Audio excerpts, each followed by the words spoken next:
Hello दोस्तों, स्वागत है आप लोगों को अमेरिक डिफेंस इन्फो में। तो दोस्तों, आज के वीडियो में हम लोग भारतीय संविधान और राज्य व्यवस्था को पढ़ने वाले हैं। इससे पहले वीडियो में हमने भारतीय इतिहास को अच्छे से कंप्लीट कर चुका है, ठीक है, और उस पर बेस्ड क्वेश्चन भी कर चुके हैं, ठीक है।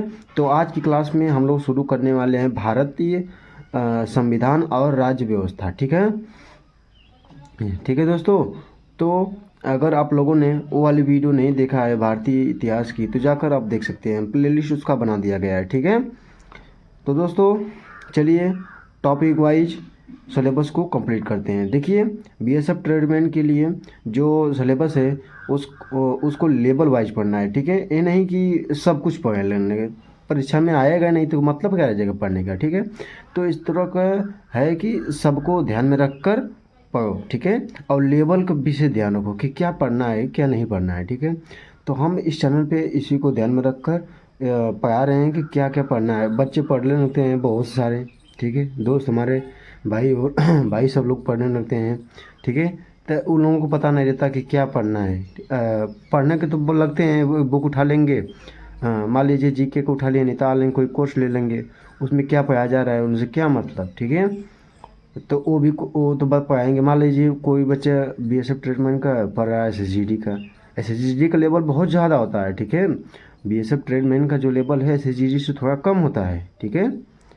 तो चलिए इस भारतीय संविधान और राज्य व्यवस्था को अच्छे से समझते हैं और इसका समाप्त करते हैं, ठीक है। चलिए टॉपिक वाइज देखते हैं। सबसे पहले आप ध्यान में रखिएगा कि हमको, देखिए, ये जो जीके जीएस का सिलेबस होता है, इसको क्या होता है कि अगर बार बार रिवीजन नहीं करोगे तो ये भूल जाता है, ठीक है। तो आप लोगों को क्या करना है, आप नोट्स बनाएं या ना बनाएं, हम तो बता दे रहे हैं। अगर नोट्स बनाए रहे हो तभी भी अच्छी बात है, नहीं बना रहे हो तो भी अच्छी बात है। वैसे नोट्स बनाना चाहिए, क्योंकि आप लिखोगे ना तो आपको माइंड में सेट होगा, ठीक है। नहीं बना रहे हो तो आप क्या करें, जैसे पूरा वीडियो आप तो देख ही रहे हैं साथ साथ में, ठीक है, पीछे वाला वीडियो भी आपको क्या करें, रिवीजन के तौर पर देखते रहें, ठीक है। इससे क्या होगा कि आपके पीछे की चीज़ों को नहीं भूल पाएंगे। पीडीएफ इसका मिल रहा है हमारे टेलीग्राम चैनल पर, ठीक है। अमी डिफेंस इन्फो लिखोगे तो आ जाएगा, ठीक है, हमारा टेलीग्राम चैनल, ठीक है। और हम कमेंट बॉक्स में भी पिन कर देंगे, ठीक है, अरे डिस्कशन में, ठीक है। चलिए भारतीय संविधान को समझते हैं। भारतीय संविधान होता क्या है, विधान सरकार चलाने के नियमों का एक महत्वपूर्ण लिखित दस्तावेज है जिसके आधार पर देश का शासन चलता है, ठीक है। 1946 में कैबिनेट मिशन प्लान के अंतर्गत भारत के संविधान के निर्माण के लिए संविधान सभा के गठन का प्रस्ताव रखा गया। संविधान सभा के सदस्यों का निर्वाचन ब्रिटिश सरकार ने स्थित विधानसभाओं के सदस्यों द्वारा किया गया, ठीक है। देखिए, निर्वाचन ब्रिटिश भारत के स्थिति विधानसभाओं के सदस्यों द्वारा किया गया, ठीक है। रियासतों ने अपने प्रतिनिधियों को सीधे संविधान सभा के लिए निर्वाचित किया, ठीक है। वो क्या कहना भैया, रियासतें ने अपने प्रतिनिधियों को सीधे संविधान सभा के लिए निर्वाचित किया, ठीक है, निर्वाचित कर देना भैया। तो उसके बाद पॉइंट वाइज नेक्स्ट पॉइंट देखिए कहाँ क्या है। संविधान सभा का प्रथम अधिनिवेश 9 दिसंबर 1946 को संसद भवन के केंद्र कक्ष में प्रारंभ हुआ, ठीक है। डॉक्टर सच्चिदानंद सिंह को सर्वसम्मति से अस्थाई अध्यक्ष चुना गया, ठीक है। इनके मतलब सच्चिदानंद सिंह को सर्वसम्मति के आधार समिति से अस्थाई अध्यक्ष चुना गया। 11 दिसंबर 1946 की बैठक में डॉक्टर राजेंद्र प्रसाद को सभा का अस्थाई अध्यक्ष चुना गया, ठीक है। अस्थाई अध्यक्ष चुना गया, ठीक है, डॉक्टर राजेंद्र प्रसाद को, ठीक है। और कब? 11 दिसंबर 1946 को। ठीक है। विधानसभा का प्रथम अधिनिवेश 9 दिसंबर 1946 को। इसको ध्यान में रखिएगा और इसको ध्यान में रखिएगा। ठीक है। नेक्स्ट पॉइंट पे चलते हैं। प्रारूप समिति। प्रारूप समिति में डॉक्टर अंबेडकर के अतिरिक्त सर्वश्री एन गोपाल स्वामी आयंगर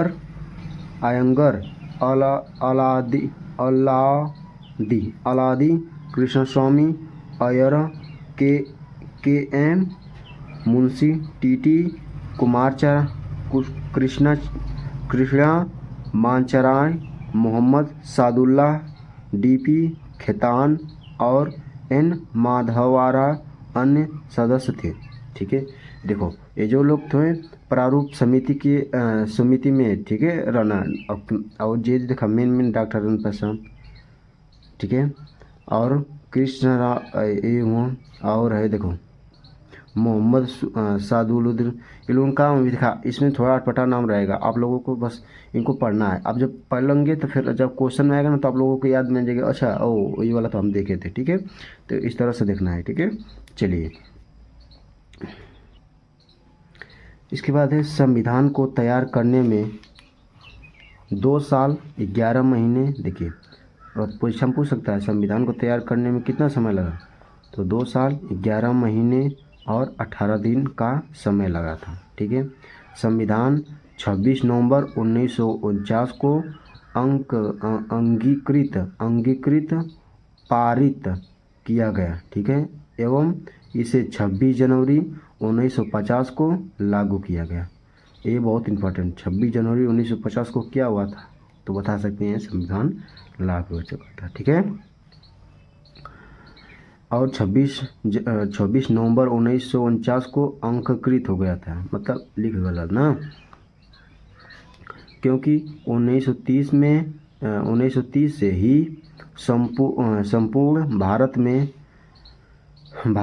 26 जनवरी का दिन स्वाधीनता दिवस के रूप में मनाया जाता था। इसलिए 26 जनवरी 1950 को प्रथम गणतंत्र दिवस के रूप में मनाया जाता है। ठीक है। देखिए बहुत इंपॉर्टेंट है ये वाला पॉइंट। 1930 से ही संपूर्ण भारत में 26 जनवरी का एक दिन स्वाधीनता दिवस के रूप में मनाया जाता है। इसलिए 26 जनवरी 1950 को प्रथम गणतंत्र दिवस के रूप में मनाया गया। ठीक है। कब मनाया गया? 26 जनवरी 1950 से प्रथम गणतंत्र दिवस। ये बहुत इंपॉर्टेंट है। ठीक है। चलिए नेक्स्ट पॉइंट पर देखो, नवनिर्मित संविधान में 395 अनुच्छेद, 22 भाग तथा 8 अनुसूचियां थी। कितने थी? 395 अनुच्छेद, 22 भाग, 8 अनुसूचियां थी। ठीक है। इसके बाद है वर्तमान में संविधान में 433 अनुच्छेद थे तथा 12 अनुसूचियां हैं। ठीक है। पहले मन का इतना रहा 395 अनुच्छेद रहा। ठीक है। ध्यान दिखा, पहले 395 अनुच्छेद और 22 भाग और 8 अनुसूचियां थी। अब क्या है? वर्तमान में संविधान 433 अनुच्छेद तथा 12 अनुसूचियां हैं। ठीक है। चलते हैं नेक्स्ट पॉइंट पर। संविधान पर सबसे अधिक प्रभाव डालने वाला स्रोत भारत शासन अधिनियम 1935 है। ठीक है। भारत सरकार अधिनियम 1935 है। ब्रिटेन से हमारे संविधान ने संसदीय प्रणाली, एकल नागरिकता तथा मंत्रिमंडलीय प्रणाली को ग्रहण किया। अमेरिका से न्यायिक पुनर्विलोकन तथा आयरलैंड से नीति निर्देशक तत्व ग्रहण किया गया है। ठीक है। तत्व ग्रहण किया गया है। संसदीय प्रणाली, नागरिक, एक मंत्रिमंडल प्रणाली ग्रहण किया गया है। ठीक है। इसके बाद है भारतीय संविधान ने ऑस्ट्रेलिया से समर्पित सूची तथा जर्मन से आपातकाल का उपलब्धन ग्रहण किया है। ठीक है, देखो भारतीय संविधान ने ऑस्ट्रेलिया से समर्पित सूची तथा जर्मन से आपातकालीन का ग्रहण किया है।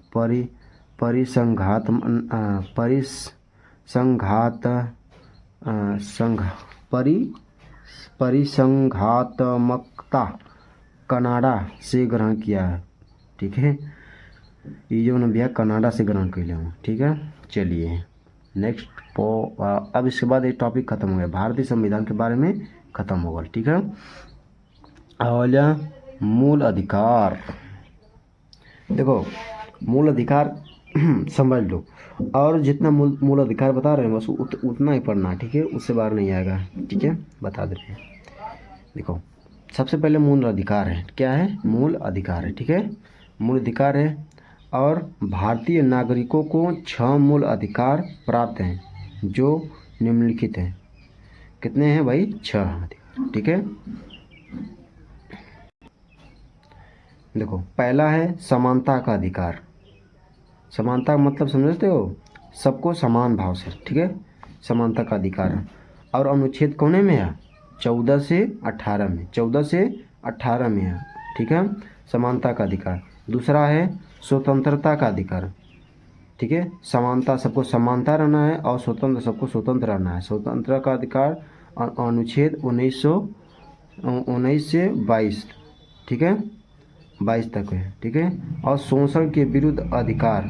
शोषण के विरुद्ध कोनो चीज़ तू गलत करत हुआ, ठीक है, वो उसके बीच अधिकार है वो कौन है? अनुच्छेद 23 से 24 में। अनुच्छेद 23 से 24 में। ठीक है, धार्मिक स्वतंत्रता का अधिकार। धार्मिक मतलब पूजा पाठ का सबके स्वतंत्र अपन कैले का अधिकार है। ठीक है, अनुच्छेद 25 से 28 तक। 25 से 28 है। संस्कृत और शिक्षा समिति के अधिकार।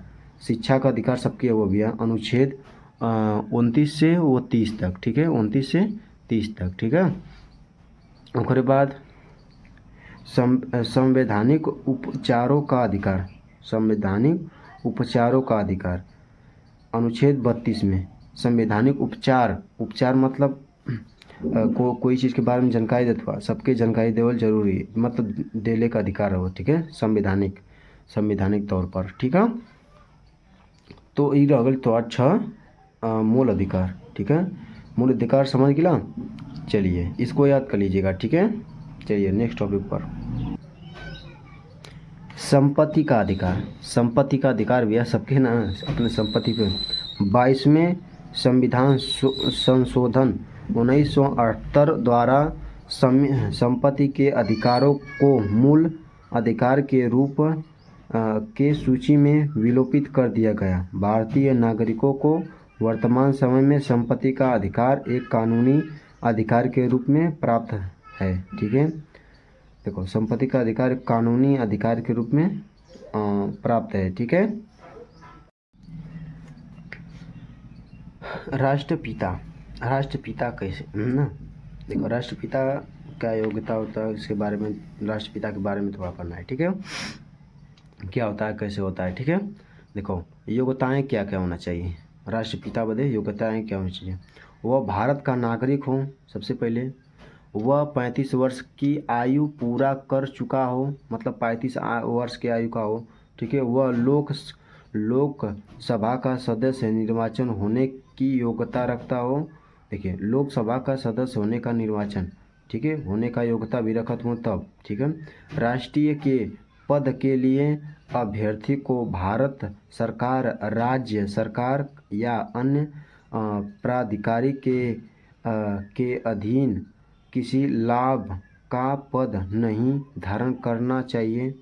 ठीक है, मतलब इन्हन बदे कोनो पद ना धारण करना चाहिए। ठीक है, एक बाद हुआ तो और भैया इनकर का योग्यता। ठीक है, अब इसके बाद चलते हैं इनके और बारे में जानते हैं। ठीक है, देखो योग्यता तो जान गए। अब देखो निर्वाचन इनका क्या होता है। भारत का राष्ट्रपति अध्यक्ष रूप से एक निर्वाचक मंडल द्वारा चुना जाता है। निर्वाचक मंडल द्वारा चुना जाता है, जिसे संसद के रूप में दोनों सदनों के निर्वाचित सदस्य और राज्य विधानसभाओं, ठीक है, को और संघीय क्षेत्रों की विधानसभाओं के निर्वाचन सदस्य भाग लेते हैं। राष्ट्रपति के चुनाव के लिए आनुपातिक प्रतिनिधित्व की एकल संक्रमण प्रणाली को अपनाया गया है, ठीक है, निर्वाचन में एकल, ठीक है, प्रणाली को अपनाया गया है, ठीक है। इसके बाद कार्यकाल कितना होना चाहिए, मतलब राष्ट्रपति का कार्यकाल 5 वर्ष निश्चित किया गया है। भारत का राष्ट्रपति चाहे जितनी बार निर्वाचित हो सकता है। संविधान में इस बारे में कुछ नहीं कहा गया है, ठीक है, कार्यकाल उनको कुछ ना हो सकता था, ठीक है। इसके बाद महाभियोग राष्ट्रपति के द्वारा संविधान का उल्लंघन करने पर उसके विरुद्ध महाभियोग चलाकर उसे पदच्युत किया जा सकता है। महाभियोग प्रस्ताव संसद के किसी भी सदन में लाया जा सकता है, ठीक है। महाभियोग जो है एक सदन आरोपित निर्धारित करता है, ठीक है, जबकि दूसरा सदन उसका अन्वेषण करता है, ठीक है। इसके बाद नेक्स्ट पॉइंट पर संविधान के अनुच्छेद 61 में महाभियोग चलाने की प्रक्रिया दी गई है। 61 में महाभियोग चलाने की प्रक्रिया दी गई है। महाभियोग की सूची 1/4 सदस्यों के संकलन के साथ 14 दिनों पूर्व संसद के सदन को दी जाती है, ठीक है, संसद को दी जाती है 14 दिनों के पूर्व, ठीक है। देखो शपथ होता है तो राष्ट्रपति को अपना पद ग्रहण करने के पूर्व भारत के मुख्य न्यायाधीश या उपन्यायाधीश में सर्वोच्च न्यायालय के वरिष्ठतम न्यायाधीश के समक्ष पद एक गोपनीयता की शपथ लेनी होती है, ठीक है, शपथ लेनी पड़ती है। जो राष्ट्रपति बनता है ना, उसको शपथ लेनी चाहिए, ठीक है। कुछ महत्वपूर्ण तथ्य, ठीक है। डॉक्टर राजेंद्र प्रसाद 2 कार्यकाल रखने वाले एकमात्र राष्ट्रपति थे, ठीक है। डॉक्टर राजेंद्र प्रसाद कार्यकाल रखने वाले एकमात्र राष्ट्रपति थे, ठीक है। दूसरा जो है नीलम संजीवा रेड्डी एकमात्र निर्वाचित राष्ट्र थे, ठीक है। तीसरा जो है डॉक्टर वी गिरी एकमात्र ऐसे राष्ट्रपति थे जिनके निर्वाचन में, ठीक है, द्वितीय चक्र की मतगणना करनी पड़ी थी, ठीक है। डॉक्टर वी गिरी प्रथम कार्यवाहक राष्ट्रपति थे। तीसरा इसके बाद है राष्ट्रपति पद की शपथ लेने वाले सर्वोच्च न्यायालय के एकमात्र मुख्य न्यायाधीश न्यायमूर्ति एम हिदायतुल्ला थे, ठीक है। श्रीमती प्रतिभा पाटिल भारत की पहली महिला राष्ट्रपति थी, ठीक है, पहली राष्ट्रपति महिला केरल श्रीमती प्रतिभा पाटिल, ठीक है, भारत का। उसके बाद चलिए नेक्स्ट टॉपिक पर चलते हैं, ठीक है। भारत की पहली राष्ट्रपति थी प्रतिभा पाटिल, ठीक है, इसको ध्यान में रखिएगा। थोड़ी सी उपराष्ट्रपति के बारे में जान लेते हैं, ठीक है, क्योंकि राष्ट्रपति के बारे में जाने तो उपराष्ट्रपति की जानना तो जरूरी है पड़ता है। चलिए पहला पॉइंट देखते हैं। संविधान के अनुच्छेद 63 के आधार पर उपराष्ट्रपति पद का सृजन किया गया है। कोई भी व्यक्ति उपराष्ट्रपति निर्वाचित होने का पात्र होता है यदि वह भारत का नागरिक है, पहला। दूसरा है 35 वर्ष की आयु पूरा हो चुका है और राज्यसभा का सदन निर्वाचित होने के लिए अर्हित है।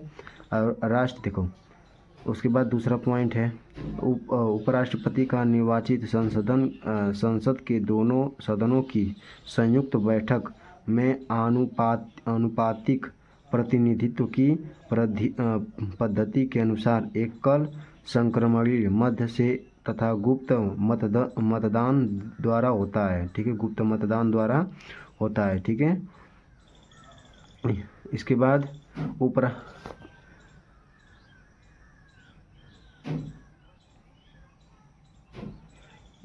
है भाई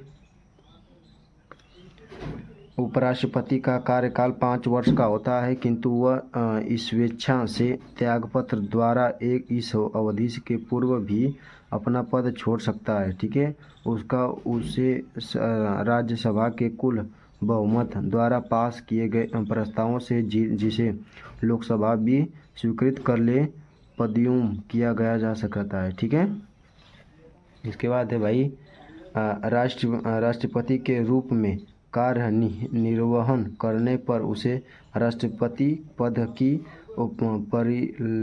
परिलब्धियाँ, ठीक है, भत्ते तथा विशेष कार्य पाने का हक है। ठीक है, इसके बाद है उपराष्ट्रपति राज्यसभा का पदेन सभापति होता है। यदि कभी राष्ट्रपति रोगग्रस्त होने अथवा अनुपस्थित के कारण अस्थायी रूप से अपने कर्तव्यों को पूरा करने में असमर्थ हो तो राष्ट्रपति ही उसके स्थान पर कार्य करता है। ठीक है, इसके बाद है G.A. पाठक B.D. जत्ती और M. हिदायतुल्ला राष्ट्रपति पद पर पदोन्नति न पाने का उपराष्ट्रपति रहे। ठीक है, इसके बाद है डॉक्टर कृष्णकांत एकमात्र उपराष्ट्रपति थे जिनका निधन काल के दौरान हुआ। ठीक है, निधन काल के दौरान हुआ।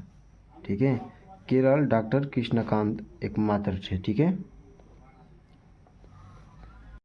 देखो भाई राष्ट्रपति उपराष्ट्रपति, ठीक है, कंप्लीट हो गया। अब देखिए प्रधानमंत्री के बारे में भी जान लीजिए, मंत्रिपरिषद और प्रधानमंत्री के बारे में। ठीक है, चलिए तो इनको देखते हैं।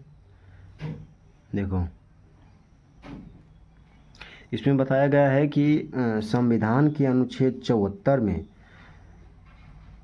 फर्स्ट के अनुसार राष्ट्रपति को सहायता तथा सलाह देने के लिए एकमात्र मंत्रिपरिषद होना होगी।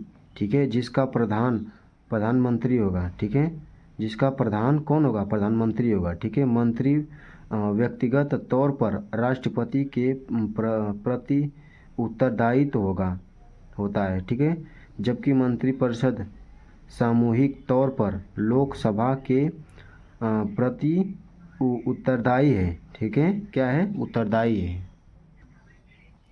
इसके बाद है मंत्रिपरिषद में एक प्रधानमंत्री तथा आवश्यकता अनुसार अन्य मंत्री होते हैं। मंत्रियों की संख्या अधिक संविधान के द्वारा निश्चित नहीं की गई है। ठीक है, निश्चित नहीं किए गए लेकिन मंत्रियों की संख्या। ठीक है,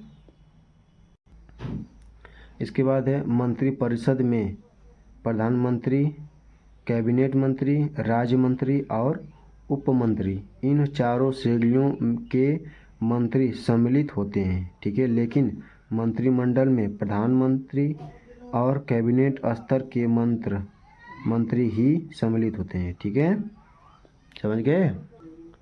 इसके बाद है भाई प्रधानमंत्री साधारणतः लोकसभा में बहुमत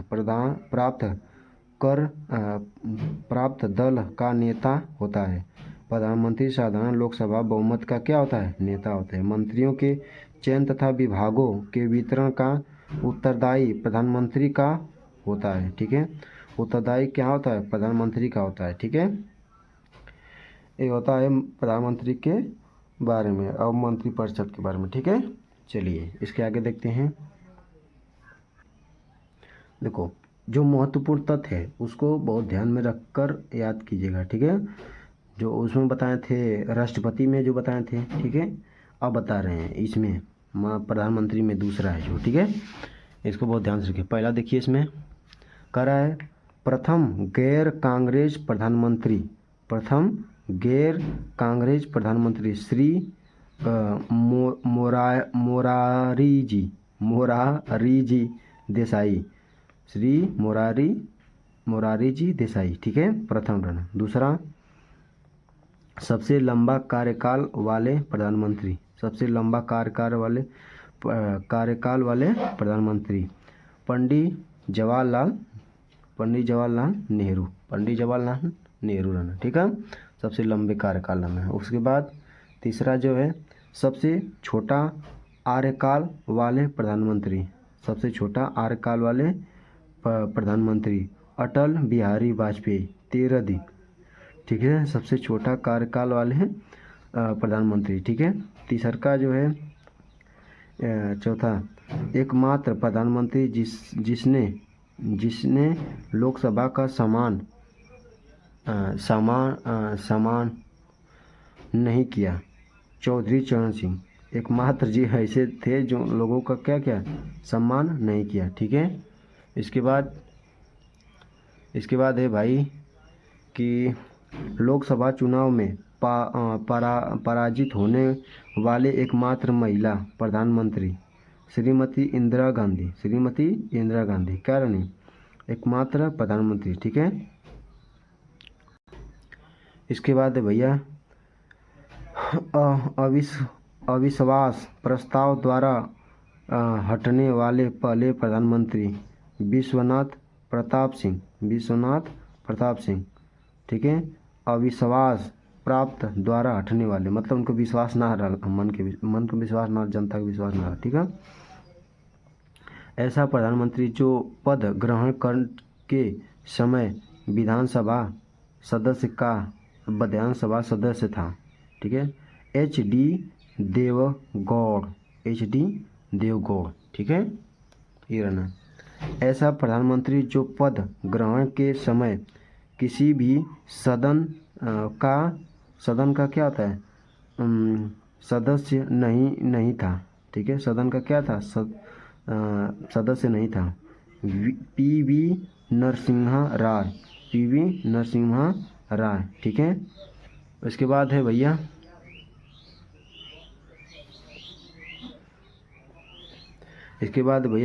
स्वर गुलराजी लाल नंदा 2 बार कार्यवाहक प्रधानमंत्री रहे, ठीक है, 2 बार रहना। पहली बार नेहरू जी की मृत्यु होने के बाद और दूसरी बार लाल बहादुर शास्त्री के निधन होने के बाद, ये रहना भैया गुलराजी लाल नंदा, ठीक है, ये रहना। अब भैया ये वाला होगा टॉपिक कर खत्म, तो आप प्रधानमंत्री वाला अब आए के बाद दूसरे टॉपिक पर देखो। अब तो लोग सोच रहे होंगे कि हम यहाँ पर इसको जो हटाना है तो लगा क्यों रहे हैं ये वाला कागज़ को। देखो हम कॉपी में से जो मतलब देखो हम तो लिखने में बहुत समय जाएगा, इसलिए मैं लिखता नहीं हूँ, और मैं इसी को मतलब जहाँ जो टॉपिक इम्पॉर्टेंट लगता है मतलब लग रहा है, और जिसे क्वेश्चन हम प्रीवियस क्वेश्चन देखे थे तो उसमें लग रहा था कि इससे क्वेश्चन बनता है, ये टॉपिक सिलेबस में भी देखें, ठीक है, तो ये टॉपिक था। तो मैंने हर बुक में से उसको लेते हैं और उसको जूम कर इसको रख देते हैं, ताकि जो नहीं पढ़ना है वो आपको नहीं देखे, ठीक है, क्योंकि आप देख कर अचंभित हो जाएंगे कि यार ये सब क्या है, ठीक है, तो इसीलिए हटा देते हैं, ठीक है। इसको रख कर जितना पढ़ना होता है उसे वो उन्हीं को दिखाते हैं, ठीक है। चलिए संसद को पढ़ते हैं। संसद राष्ट्रपति तथा 2 सदनों से मिलकर बनती है। संविधान में इन सदनों को लोकसभा तथा राज्यसभा कहा जाता है। राष्ट्रपिता किसी सदन का सदस्य नहीं होता है। राष्ट्र जो पिता है किसी सदन का क्या होता है, सदस्य नहीं होता है। वह अभिभाषण देने के लिए सदन में प्रवेश करता है। अभिभाषण देने के लिए सदन में प्रवेश करता है, ठीक है, बस। और उसको संसद का काम बस और कुछ नहीं रहता, ठीक है। संसद समझ गए। अब आते हैं राज्यसभा क्या होता है। राज्यसभा संसद का उच्च सदन है। राज्यसभा क्या है? उच्च सदन है। ठीक है। संविधान के अनुच्छेद 80 के अनुसार राज्यसभा के सदस्यों की अधिकतम संख्या 250 हो सकती है, परंतु वर्तमान में यह 245 है। ठीक है, 245 है।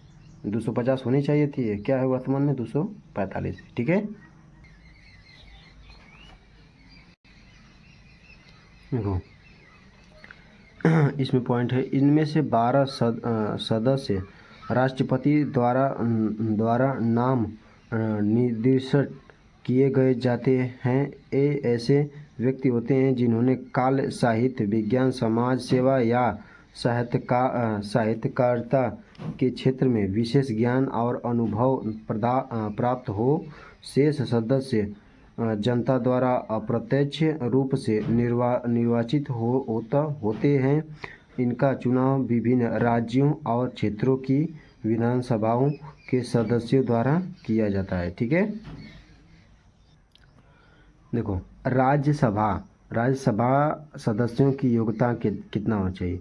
वह भारत का नागरिक हो, उसकी आयु 30 वर्ष से कम न हो, वह किसी लाभ के पद पर न हो, विस्कृत मानसिक का या दिवालिया न हो, ऐसी अन्य योग्यताएं रखता हो जो संसद के किसी कानून द्वारा निश्चित की जाए। राज्यसभा का उम्मीदवार होने के लिए उस राज्य के संसदीय क्षेत्र का मतदाता होना आवश्यक नहीं है जिस राज्य से वह चुनाव लड़ रहा हो। ठीक है, उनके कार्यकाल कितने होने चाहिए? राज्यसभा एक अस्थायी सदन है। यह कभी भंग नहीं होता, बल्कि इसके 1/3 सदन हर 2 वर्ष बाद अवकाश ग्रहण कर लेते हैं और इनके स्थान पर नए सदस्यों का चुनाव हो जाता है। राज्यसभा के प्रत्येक सदस्य का कार्यकाल 6 वर्ष का होता है। ठीक है, कितने का होता है? 6 वर्ष का होता है। पदाधिकारी क्या? भारत का उपराष्ट्रपति राज्यसभा का प्रदेश सभापति होता है तथा राज्यसभा अपने में से किसी एक सदस्य को उप सभापति निर्वाचित करता है। उपसभापति क्या करता है? निर्वाचित करता है।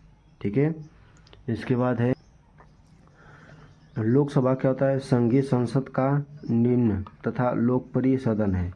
लोकसभा की अधिकतम सदस्य संख्या 530 20 252 हो सकता है। वर्तमान में इसकी व्यवहारिक सदस्य कितना थे? 545 है। ठीक है, सर्वोच्च न्यायालय न्यायाधीशों की कुल संख्या। ठीक है, सर्वोच्च न्यायालय बना है। भारत का सर्वोच्च न्यायालय नई दिल्ली में स्थित है। इसमें एक मुख्य न्यायाधीश और अन्य 25 न्यायाधीश नियुक्त हैं। ठीक है, इसके बाद है भाई इसके बाद है इसमें न्यायाधीशों की नियुक्ति राष्ट्रपति द्वारा। ये नियुक्ति यहाँ सर्वोच्च न्यायालय में परामर्श के आधार पर किया जाता है। सर्वोच्च न्यायालय के मुख्य न्यायाधीश इस प्रसंग में राष्ट्रपति को परामर्श देने के पूर्व अनिवार्य रूप से 4 वरिष्ठतम न्यायाधीशों के रूप में परामर्श प्राप्त करते हैं तथा न्यायाधीशों से परामर्श के आधार पर राष्ट्रपति को परामर्श देते हैं। सर्वोच्च न्यायालय में वरिष्ठ न्यायाधीश को मुख्य न्यायाधीश बनाया जाता है। ठीक है, इसके बाद है भाई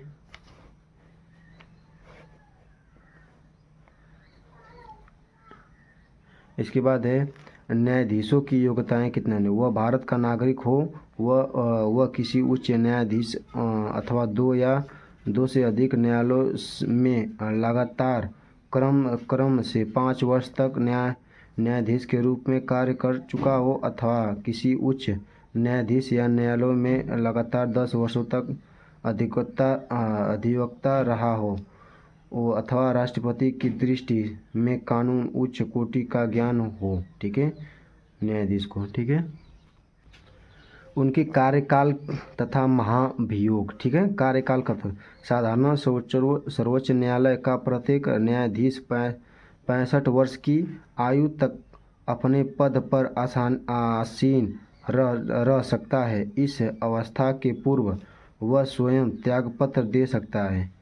इसके अतिरिक्त सिद्ध कदाचार अथवा सामर्थ्यता के आधार पर संसद के द्वारा न्यायाधीश को उसके पद से हटाया जा सकता है, ठीक है, जो वकील मतलब न्यायाधीश होता है उसको, ठीक है। चलिए अब न्यायालय हो गया, उच्च न्यायालय देखिए क्या है, ठीक है। न्यायाधीशों की नियुक्ति।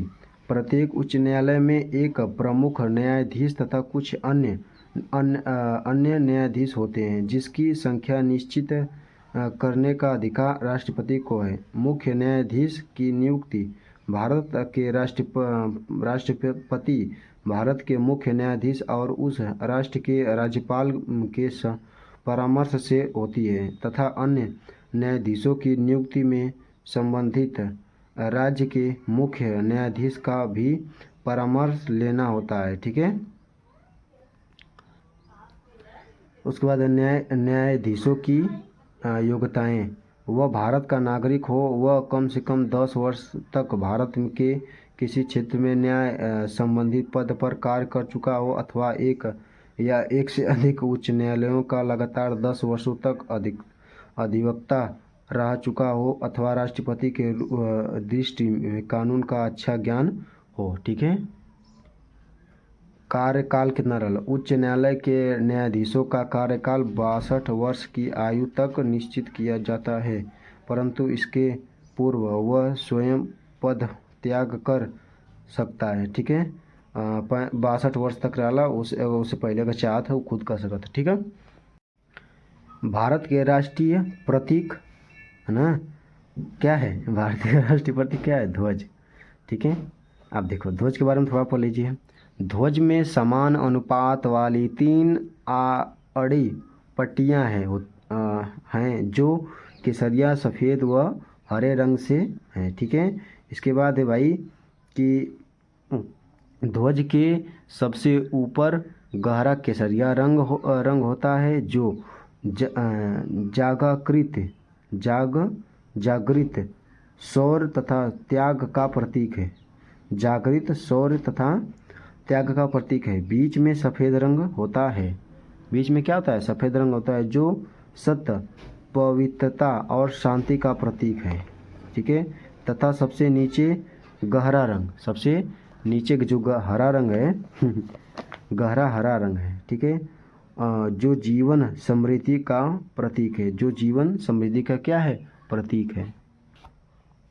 उसके बाद है पॉइंट, ध्वज के बीच में सफ़ेद रंग वाली पट्टियों के बीच में गहरे नीले रंग की 24 तीलियां वाले अशोक चक्र हैं, जो धर्म और ईमानदारी के मार्ग पर चलने देश को उन्नति की ओर ले जाने की प्रेरणा देता है। ध्वज की लंबाई 1/4 का अनुपात 3:2 है, ठीक है। इसके बाद राष्ट्रगान। राष्ट्रगान रविंद्रनाथ टैगोर द्वारा रचित, के लिख लिया, रविंद्रनाथ टैगोर। जनगण मन को भारत का राष्ट्रगान के रूप में स्वीकार किया गया है, जो कि तत्वबोधिक नामक पत्रिका से लिया गया है, ठीक है। तत्वबोधिक नामक पत्रिका से लिया गया। यह पद रविंद्रनाथ ठाकुर की कालजयी रचना, ठीक है, कालजयी रचना गीतांजलि में भी जागृत है, ठीक है। राष्ट्रगान में 13 पंक्तियां हैं, ठीक है। राष्ट्रगान में कितने पंक्तियां हैं, 13 पंक्तियां हैं, ठीक है।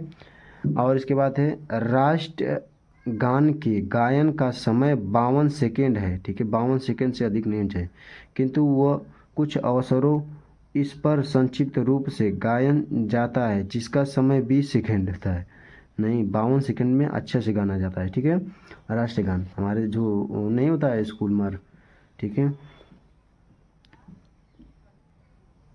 ओके। उसके बाद है राष्ट्रगीत। राष्ट्रगीत क्या है? बंकिम चंद्र चटर्जी द्वारा रचित वंदे मातरम भारत का राष्ट्रीय गीत है। ठीक है, उगान रलाई गीत है। ठीक है, यह गीत बंकिम चंद्र चटर्जी के प्रसिद्ध उपन्यास आनंद मठ से लिया गया, आनंद मठ से लिया गया है। ठीक है,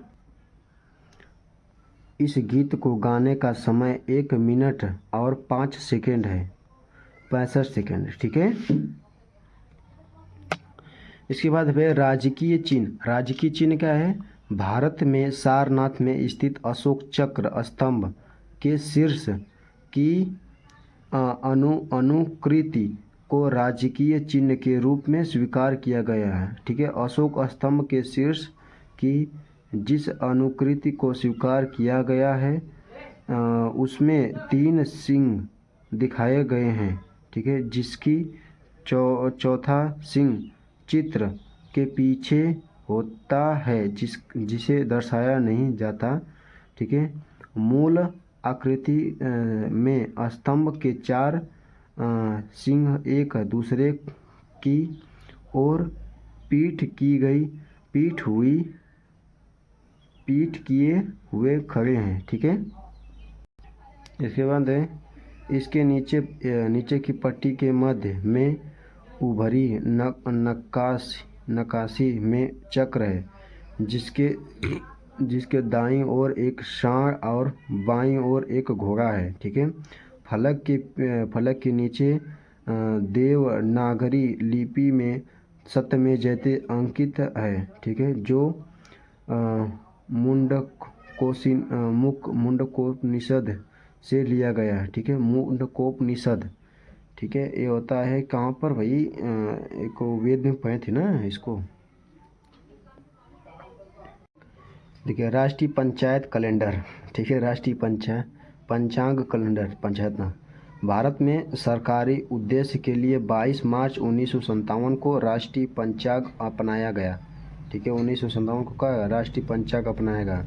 भारतीय राष्ट्रीय पंचांग शक संवत पर आधारित है। ठीक है, राष्ट्रीय पंचांग के अनुसार एक वर्ष में 12 महीने अथवा 365 दिन होते हैं। ठीक है,